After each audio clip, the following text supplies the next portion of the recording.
Greetings. I hope everybody is doing okay. Now this is what to genda crown. For starters, ndoza tubeko bitutereza ebyawulikisa obubi.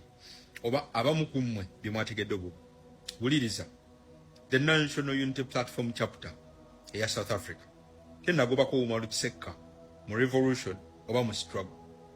It simply distanced itself from the activities of the younger boy.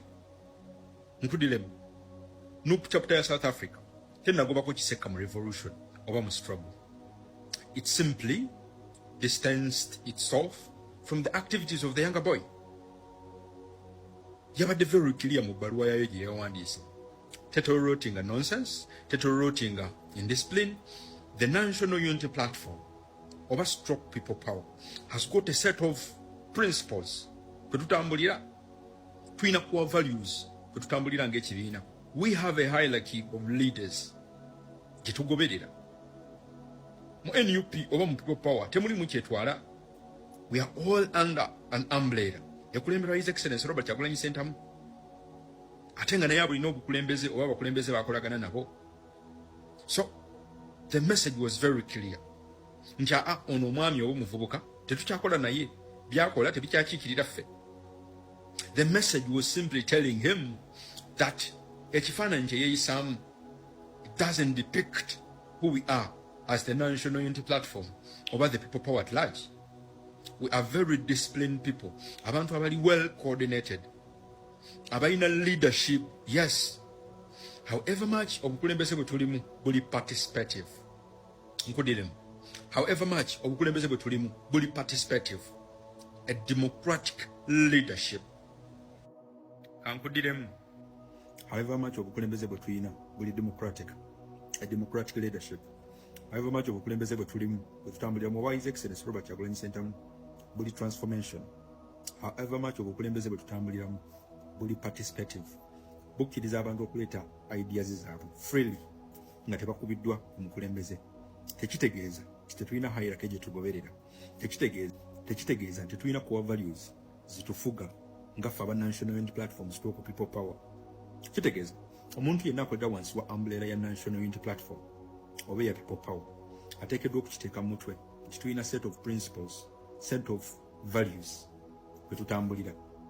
Mu bufunze ekika kya leadership kye twagala okujja mu bukulembeze ekya autocracy oba autocratic leadership oba ekika ekirala ekyaba kyetwala nga bali mu gavumenti ya Museveni laissez-faire leadership.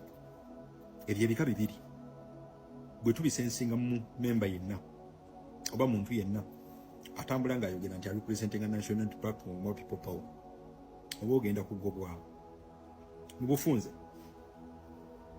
okkirizibwa era oli wa ddembe okutandikawo ekisinde kyo.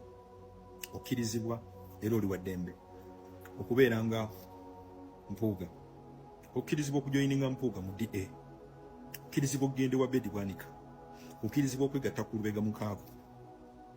But for as long as okyayagala okugobererwa oba okugoberera omukulembeze waffe His Excellency Robert Kyagulanyi SENTAMU, you have to abide with a set of principles kwe tutambulira nga mu National Unity Platform oba aba people power. It is a must. Ekyo si kyakuteesaako.